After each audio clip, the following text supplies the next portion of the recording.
and welcome back to another episode of The Void. Thank you so much for still listening. If you're still listening, thank you. Really do appreciate it. The numbers have dropped a little bit. We're not looking as hot as we were about a week ago. A week ago, we were trending around 20 views per podcast, but now we're looking at about 9 to 7.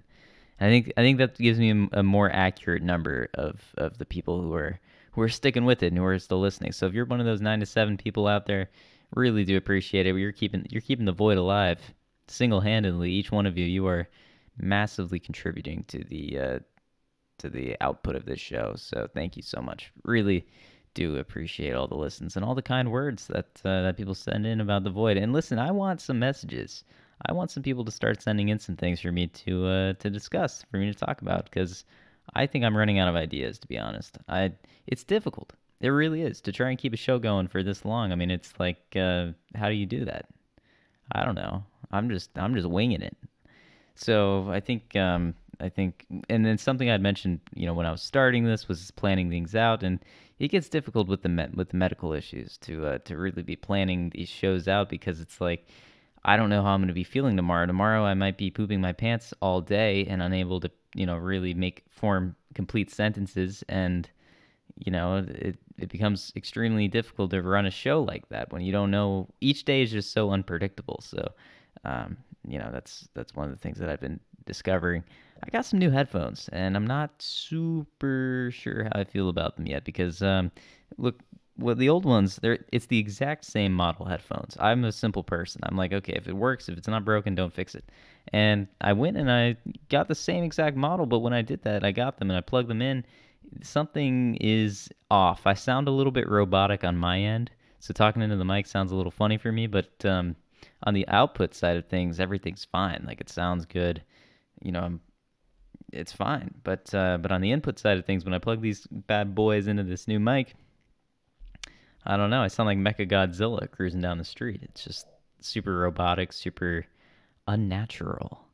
But maybe that fits with the theme of my room, the void. But and my room is now reflecting the show. My room is slowly being built up into like a little studio, which I'm super happy about, because it's on days that I'm feeling good, it's like I like to sit down here, speaking to the mic, do a little show, do a little void for some people. All 9 of you. All 9 people.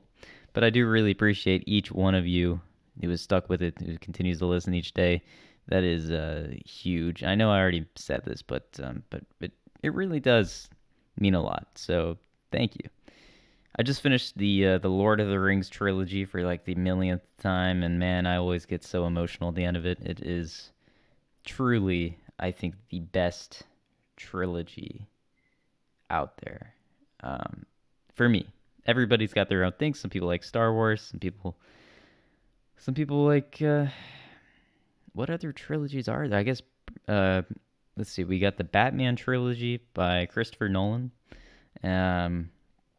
What other trilogies are out there that are like really good? The Bourne series, the Jason Bourne series. The first 3 movies are really good. I wasn't sure how I felt about the Bourne Legacy. I think that's what it was called. It was with the guy who plays Hawkeye. What's the guy's name? I don't know. I'll just call him Clint. That guy. He was in that movie. I felt it was good. It wasn't great. It was just another Bourne movie, and they were trying to do a little spin-off there. It didn't quite go their way, so they just went back to the good old-fashioned Jason Bourne with, what was it called? I think it was just called Jason Bourne. That was interesting. That was an interesting one. Never actually saw that one, so maybe that's one I'll put on the list to go out and actually see before I start talking about it. But look, The Lord of the Rings is such a good series for me. It makes me just, I don't know, it gives me a lot of hope anytime I watch it. It's like, it really is pretty remarkable what those movies do for me. The way they've made them too was just so well done, so good. It makes me happy. And when I'm happy, The Void is a better show. Yep, that's true. Let's see, what else have I got going on in my life? Well, I went and got my PICC line cleaned today, and the doctor told me that my white blood cell count is low, which means I'm gonna have to go do some blood work, and then we're gonna have to give me some shots to kind of boost that up. So I'm kept behind closed doors for the next couple of days. Just not supposed to see a lot of people. Just supposed to try and stay as healthy as possible so I don't get any infections because my body will not be able to fight them. Could potentially perish. That sounds dramatic, but it's true. And this whole thing has been dramatic. I mean, look, I'm starting to get used to these like little hiccups. Like something like that would have like paralyzed me with fear about, a week ago, but now it's just like, okay, like that's just something I got to get going, got to get done. That way I can see my friends this weekend who are planning on coming up, and we're going to have a little hopefully a little barbecue, and that should be good. It's the little things in life, just seeing friends that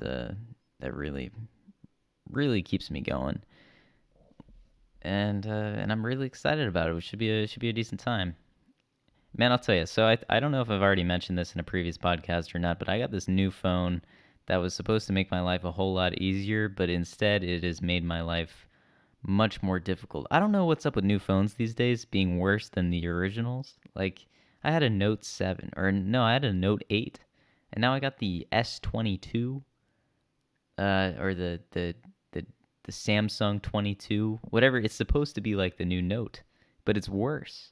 The screen isn't as, curved on the sides. It's not as it doesn't seem as smart as the old smartphones. It's like they're dumbing them down. And I know they got they got the technology. They can make this thing way more efficient, but it's fine. The one thing I will say that this phone does better than the old phone is the battery life. The battery life on this phone's great. It's fantastic. And that's the word on the new phone. What else do I've got going on these days? Well, aside from the old cancer stuff, not a whole lot. I'm thinking about maybe going back to school in like January for the spring semester, maybe trying to work it in so so take a couple easy classes and then have kind of like a modified schedule for them. That way the professors are more lenient given my medical situation, and just trying to continue on. And because, look, the most important thing to do is to try and just continue on with life. Try not to let this slow me down as much as possible because, man, it's hard not to let it, right? It is one of the most difficult things anybody can do. And the whole point is don't let it take away your life because it's dangerous. Live on the edge. Continue doing what you want to do. Don't give up. That's what it is. That's the fight. The fight is continuing to live knowing that at some point you're going to die. Because all this diagnosis is just a reminder that you're going to die and that you got to live. Life is short. Look, nobody knows when it's going to be their time. But you just got to continue on and keep living because that's what it's about. Look, there's a big world out there. You can't just stay inside afraid all the time, all the day, every day. Whoa. You got to get out there. And that's the most important thing for me to keep reminding myself of because it's not easy to remember this. I forget it like almost every day. I wake up afraid most days. I really do. And then throughout the day, I take a weed gummy and I kind of, settle down a little bit and I start to realize like things aren't as bad as we sometimes make them out to be. I know everybody has different situations, but I also know sometimes people give up. And I am refusing to just give up. I'm going to continue fighting and I'm going to continue doing this shit until I can't anymore. And that's just it. I mean, that's all life is. You continue on every day until you don't, until the game is over. And it's okay that it ends. It's actually, I mean, I can't say I'm looking forward to the end, but I'm happy that it's going to end at some point. And maybe it's because I'm going through, so much tough stuff. But I also just think in general, maybe it's okay. Biologically, we are created to fear death. We are created to be afraid of what is happening. Whoa. Well, like I'm 12 years old again. Jesus, my bad. We are created to fear death, and we are created to want to continue our life no matter what. That's why, you know, we're fighters. We're born fighters. That's the human spirit. And and it's difficult sometimes to embrace death without feeling like giving up. And I think that's really what I'm just trying to say here is embrace death without giving up. Embrace it, wrap it around you, and say one day it's going to happen, and that's okay. But I am still going to do what I want to do. I'm still going to continue to fight. But it's around you at all times. It's a shadow, and that's what the cancer is. It's just that shadow is over you, and you're fighting, and your body hurts, and you're in pain, but you're continuing on because fuck everything, fuck the world, fuck you all, fuck everything. That is the fighting mentality that cancer creates in people.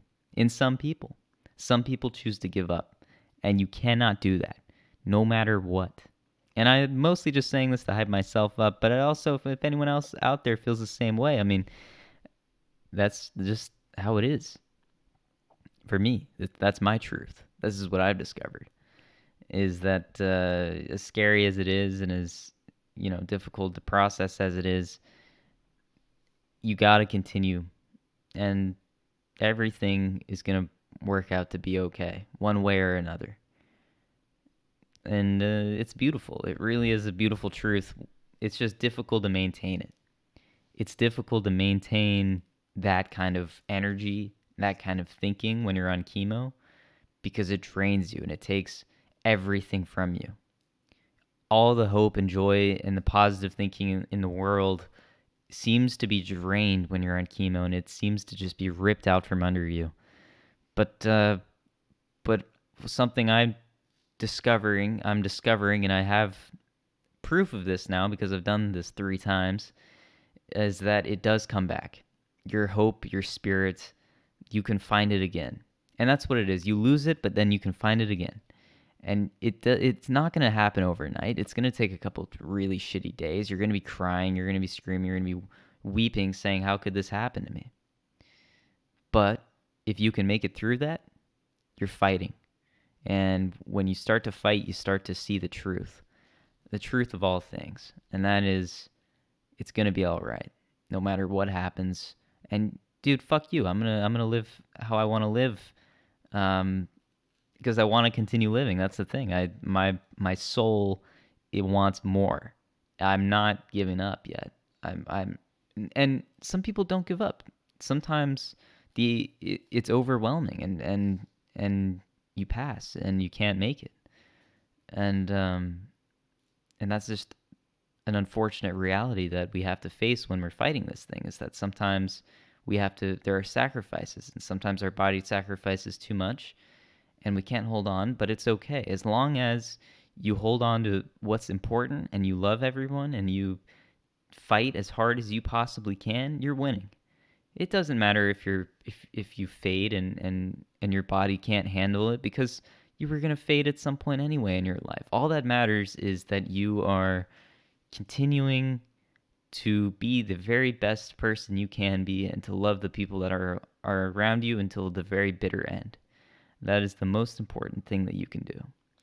And it's extremely difficult to talk about this, and it's extremely difficult for people to understand who aren't going through it. And that's why I think that maybe The Void could be a very special place for people to come and to kind of listen and to hang out, and maybe realize that there is some hope. Hope is just, for me, it is just holding on for as long as you can. Because hope for me is like nobility. It's like, even though it is so scary and so difficult, you still get up and you still face it anyway. That is what nobility is, in my opinion. And man, I'm getting passionate. I'm getting into this. Holy shit. But I think it's important for people to listen and for people to understand that that the battle is so real and so hard, even though you can't see it. You can't see the immense struggle that people are going through when they have cancer and when they're fighting for anything. It's not like a war where you can physically see the effects that the battle is having on both the battlefield and the people in it. it is a war that is quiet. It is a war that is not visible to the naked eye most of the time. There are signs of it. The hair loss, the darkening of fingernails, the just general miserable look of the people who are having to go through it. But there are signs, but there is no. Other than that, there really is very little physical evidence that it's happening. The human body is extremely resilient, and it looks pretty good, even though given the circumstances, given the chemicals that are being pushed through it. Um, I think, I mean, I think I still look pretty good. It's hard to say. Of course, I want to believe that I look good, but it's hard to say how I am looking. I think okay though. I mean, I still have a little bit of a tan. It's fading quick though, man. These extended hospital stays, they're not helping that tan. That's for sure. Mm-mm. Nope.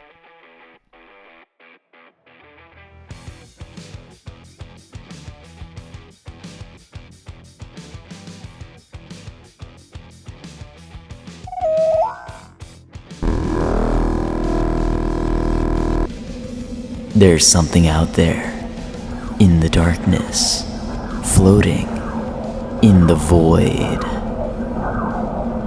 I really do think that the void has been such a huge help for me, and I do truly, from the bottom of my heart, want to thank all of you for listening. It really does help. It helps. I don't know. I don't know why, but it does, and yeah, I don't know. It's just the void has been keeping me going. I haven't done a lot of photography since I ended my job as a photographer, but it's something that I've thought about getting back into. It's a good way to get me outside. It's a good way to get me going, but things are just so just wishy-washy right now that you know what? Maybe I will go out and try and do some pictures later. Why not? Why not keep up the practice, keep up the discipline a little bit, and we'll keep doing it. I hung up some posters in my room. I think I mentioned this in the last episode actually, so won't go into too much detail. But I've got the Godzilla poster now hanging up over my kind of bedside desk area, and that's looking mighty nice, mighty nice, mighty nice. I think my little dog's going off. We got this little dog. His name's Teddy Boy. Is he a handful? Man, he's got some kind of anxiety issue, to be honest with you, and he kind of like me right now. I feel a lot like this dog. This dog he's great, but he just barks at everything. He's afraid of everything. He's always suspicious. You know what I mean? And he doesn't trust anything. But that's what makes him such a good little guard dog. He's not a guard dog physically, but an alert dog. And actually, he's a Lhasa Apso. And I guess these were dogs that were bred traditionally to be alert dogs to alert the bigger dogs in Nepal. I believe they were in monk monasteries, or I'm not sure exactly where the monks practiced, but where the monks lived, these dogs were kind of like alert dogs for danger or for anything, and then the bigger dogs, the big hounds, I guess would go and do the fighting or do the biting, whatever they had to do, and that was that. But so we got one of those little dogs because they look cute. But boy, is he an alert dog. He anytime they anytime somebody comes in, goes out, door opens, door closes, you make a squeak with your shoe, this dog goes off, and I love him to death though, Mr. Teddy Lee Bear. That's his name. Yep, that's his actual name is Teddy Lee Bear. It's a goofy little man, but we love him. Oh man, so what else? My heart rate's going up. My edible kicked in. Man, I gotta say these edibles, they really just boost my mood, my self-esteem, a little bit of everything, and it makes life good. It does. I'm not even that high too. I microdose these things. I cut them into tiny little slices, and these tiny little slices just do so much for me. I mean, like it gives me a little bit of peace of mind, a little bit of hope. That's all you need to hop on here and do an episode of The Void. That has now been going for 20 minutes, ladies and gentlemen. We've hit the 20-minute mark. That is impressive. Am I doing good today? I don't know. Then I wasn't. Now I am again. It's kind of a clusterfuck over here. And my emotional range has really developed. I think I could get into acting after all of this is done, because once the chemo cycle's done, dude, I might just try and become an actor, because I feel like I have all this emotion inside of me, and I feel like I can reach it now, because I know what makes me feel those emotions. I know the fear, I know the anxiety, I know that kind of emotional range which is necessary to become an actor. Maybe I'll get into acting. Maybe I'll become like a one of those, maybe like one of those guys on the TV pilots who gets killed off in the beginning. That could just be my thing. Like Sean Bean, just getting killed off and everything. Has he recovered from that? Has his career, like, I know it's a bit of a meme now. I mean, his career is great. He's got an amazing resume. Don't get me wrong. I mean, hey, he's in the Lord of the Rings. But he was getting killed off and everything. What was up with that? Is he still getting killed off? Has he kind of branched out a little bit and been let live by the producers? Who knows? Was it always an inside joke? Did he piss someone off? Who knows? These are the questions, ladies and gentlemen, that we will never have answers to, I don't think. But it did kill a minute and 40 seconds. And that's what we're all about here. We're all about killing time.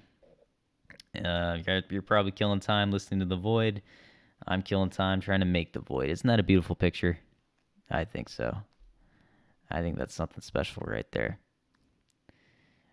Man, movies have also been something which have helped me. Although I am notorious for not watching movies that people recommend to me. I watch the same movie over and over and over again until I move on to the next one. And usually it's something I've just watched before the previous. It's a never-ending cycle with me. It's usually between Speed Racer and The Lord of the Rings. Speed Racer, I want to talk about that movie for a minute, because that is one of the most heartwarming family movies out there. And I think if you have an older brother especially, that is a movie that really captures brotherhood and love in a really unique way, and in an honest way. You know when a movie's trying to push a message and it just feels fake as fuck? That's not the Speed Racer. Speed Racer is honest. It's an honest movie. It's made by the Wachowskis, which is insane. Can you believe that? They went from making The Matrix to making Speed Racer. That is quite the jump. And they had an enormous budget on Speed Racer. I think it was like $200 million or something. I'm gonna have to look that up, but I don't know if that's true. But I think it was a very, very large budget for the end results and the revenue. I think the movie lost some money for was it? Did Warner Brothers do Speed Racer? I gotta start looking this shit up, but the problem is my keyboard is so goddamn loud that anytime I start typing it, let me listen to this. We're just clicking and clacking out here. It's just too loud. I'll have to listen to that back and see if it's actually possible. Because if I can start doing a little bit of maybe laptop off on the side research, that might be good. I don't know. Man, I think today's been a decent show. What do you think? I think today's been so far pretty good.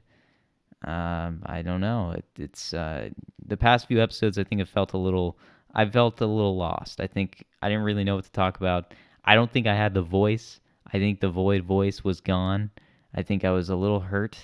I think I was a little wounded from the hospital, and I think maybe I hurt the show a little bit, because I think some people that were listening to the show that were new were a little bit maybe not interested in listening to me complain so much, and more wanted a show. They wanted something they can escape from. They don't want to listen to someone just complaining. When you're doing the Void, you need to really show up. You need to actually be doing the show.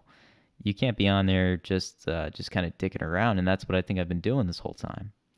And maybe I'm beating myself up a bit too much, and that the people who love me will continue to listen, and that's what it's all about. But I think if you're trying to actually have an audience, if you're trying to have people listen, you need to really know what you're talking. You can't Excuse me. You can't be wasting people's time. By the way, that was a Starbucks pumpkin spice frappuccino almost coming back up right there. That's what that was. I got another one of those today. We're not sponsored by Starbucks. We actually believe it or not, if you can believe this, we still do not have a sponsor for the show. The show is sponsorless. Stanford, where are you at? We've been waiting. Nothing. No calls, no texts, no forwards. Maybe they listened to those past couple episodes of The Void and they were like, this is undoable. We got nothing here. I don't know, but I think this episode, if they listen to this one, will change their mind and reinforce the idea that The Void can be a standard show. It can be something that's decent. But it's going to take some time to probably get them used to that idea. I don't know. It's okay. So here's another thing. I don't think my uncle listens to this show, but if he does, I gotta let him know something. He very graciously gave me his YouTube password to get into there because he's got like YouTube. What is it called? YouTube Premium, I think is what it's called. He's got that, and he's kept telling me to get he'll give me the password, give me the password. I'm like, great. Finally, get it all set up. But for some reason now I get every single fucking email notification on planet Earth that he seems to receive, and he gets a lot of emails, dude. So now my phone's constantly going off, and Gmail. I'm like, oh no, man, my phone's blown up. Maybe people are listening to The Void, but then I open it and it's just my uncle's emails, and I don't want my uncle's emails, but I want to keep the YouTube Premium account. It's quite the burden. It's quite, you know what? I feel like I get to complain about things like that because, people be complaining about little things and then you say, oh, well, there's people out there with cancer. Well, guess what? Now I'm someone out there with cancer and I get to complain. That is my God-given right. Actually, that's everybody in America's God-given right. You get the right to complain. Isn't that fucking awesome? I think that's pretty cool. I think it's a great thing. Ladies and gentlemen, we're at 27 minutes now. Can you believe that I've made it that long? I usually, wink, wink, don't last that long, ladies and gentlemen. Welcome back to The Void. I really do appreciate all the listens. I mean, it's great. And listen, I still want to do something where we set up a messaging system. We set up a dial-in feature. I think that would be really fun. I think it would be a great way to kind of do the show. I think the show would be much more alive. It'd have a lot more energy if people were writing into the show. You send me an email, you send me a message, an IM, send me an IM, and we read it on air and we just talk. We do a little on air messaging. I want to set up at some point an on the air telephone system. That way we can have people calling in. I think that would just be a really heartwarming addition to the show. And it's like $400 for this mixer that I want, but I think it would actually end up being pretty cool. I think it's something that I should consider doing. Man, I had the worst kind of like stomach issues yesterday. I think it's a side effect from the chemo. I was in the bathroom all day and it was just terrible. It's exhausting when you're in the bathroom all day. It really is. It was like, oh man, only homies would get this, but it's like if you eat a bad chicken tikka masala and then you're on the toilet for like 7 hours after. It was that kind of exhaustion mixed with chemo exhaustion and stress, and that's what you get, ladies and gentlemen. You get a really nasty afternoon. It's not fun, but made it out to the other side. Thank God. For a while there, I thought I was gonna just disappear into the toilet, and that was gonna be it. That would be the end of the void. Nobody would have any answers where to go. I got flushed down, but no, I made it. I made it through. I got some water here. I'm gonna take a sip because I've actually been talking for 29 minutes now, ladies and gentlemen. Can you believe that? I think this is now officially the longest episode of The Void that to date. What is this, episode 10? Did we really make it to episode 10? Oh my goodness. We're going to have to do like a special or something. This is episode 10 of The Void. That's fantastic. When we hit episode 20, we'll have more to kind of cheer for, because that's more impressive. 10 episodes. And look, half of these episodes have been nothing more than just filler gunk. But now I think we got something that's actually worth kind of talking about, kind of listening to. I'm looking at my settings here, and it's looking like we're recording this in 60 frames per second, even though there's no there's no video at all. I don't know why I'm doing that, but it's good to know that that's what our frame rate is. We're capped out at 60. Not too bad though, ladies and gentlemen. I think we're gonna end it here. Thank you so much for listening to this episode of The Void. If you like it, if you want to hear more, make sure you hit the subscribe button. Make sure you put some fucking thumbs ups on these things. And yeah, let's try and bump up some viewership. Maybe we start telling people about the void. Maybe we make the void kind of more of a phenomenon than what it is right now. Because I think we gotta save the void. This is hashtag save the void because the void is dying. And I know we got competition out there, but I think that we can maybe step it up a little bit. And yeah, so look, ladies and gentlemen, make sure you spread the word about the void. Get people listening to this thing. I promise the quality is gonna only be improving with time. And yeah, so that's the way things are looking now. So thank you so much for listening. If you are listening still and you made it to the end of the video, or the what is this? What am I doing again? Radio podcast, whatever you'd like to call it. The end of the episode. If you made it. Wow, could you believe that? I just chopped this thing up. We were doing so good there for a minute, ladies and gentlemen. We hit 31 minutes today. Or maybe it'll be 32 if we stretch this out. But again, I really appreciate it. Thanks for all the listens.